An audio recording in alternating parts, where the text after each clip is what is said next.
Président, ma question s'adresse à Monsieur le Premier ministre. Elle porte sur l'avenir que vous avez le pouvoir de réserver aux 240 salariés de l'entreprise Arjowiggins Security, dont la liquidation judiciaire a été brutalement annoncée mi-janvier. Des familles bouleversées, des vies sans lendemain. Ce sont 250 millions d'argent public distribués par la BPI à des fonds voyous qui se sont comportés comme des charognards. Arjowiggins est le cœur battant de tout un territoire en Seine-et-Marne, le nôtre.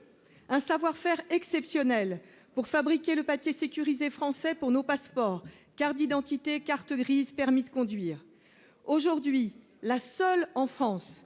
À ce jour, nous en sommes réduits à mendier auprès de la ministre du Travail pour obtenir un PSE digne pour les salariés. Je suis sénatrice de Seine-et-Marne et je veux faire part à la Haute Assemblée de mon indignation face à votre mutisme. J'ai écrit au président de la République pour l'alerter sur l'extrême urgence à intervenir. Pas de réponse. Je vous en ai adressé une copie, ainsi qu'à Bruno Le Maire. Pas de réponse. Hier, Christian Jacob vous a posé une question. Pas de réaction, ou si peu. Que faut-il faire pour attirer votre attention?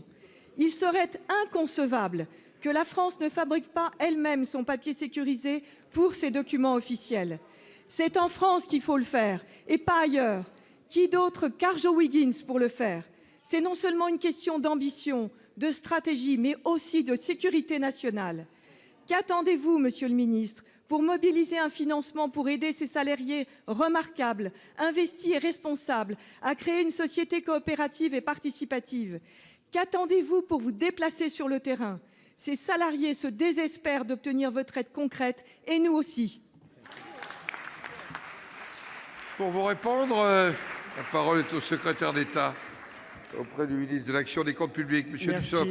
Merci, Monsieur le Président. Madame la sénatrice, vous appelez l'attention du gouvernement sur la situation de la société Arjowiggins Security de Jouy-sur-Morin, qui a été placée, comme l'ensemble des sociétés du groupe Arjowiggins, en liquidation judiciaire le 30 janvier dernier.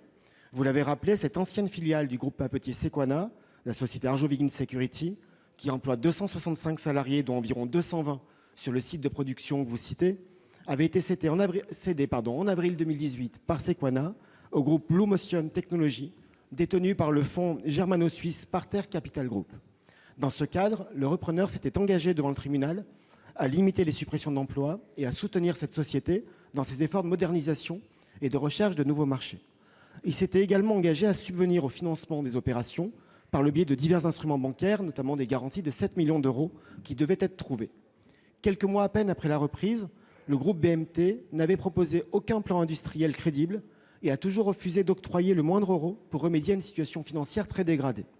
Malgré les nombreux efforts faits par l'État, que vous avez rappelés, y compris financièrement, et l'attitude constructive des salariés, qu'il faut saluer, car ils se sont montrés systématiquement ouverts pour améliorer la compétitivité du site, la déclaration de liquidation judiciaire confirme l'échec du groupe BMT et l'irresponsabilité des dirigeants du fonds partenaire.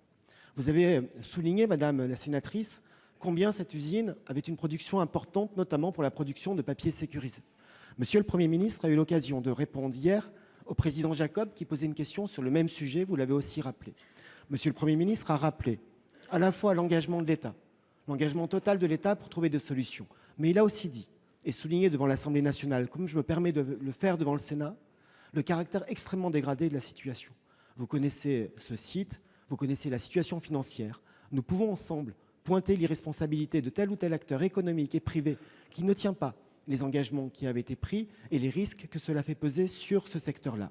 Il faut regarder cette réalité en face, travailler ensemble. Hier, la question posée par le président Jacob augurait d'une vraie capacité des élus à se rassembler avec le gouvernement pour chercher ensemble toutes les solutions possibles. Merci, Madame Anne Larcher. Assez de faire du vent. Aujourd'hui, pour votre majorité, la question n'est pas de savoir si on doit cocher la case parent 1 ou parent 2 à la place de père et mère, mais de sauver des emplois qui assureront une indépendance à la France.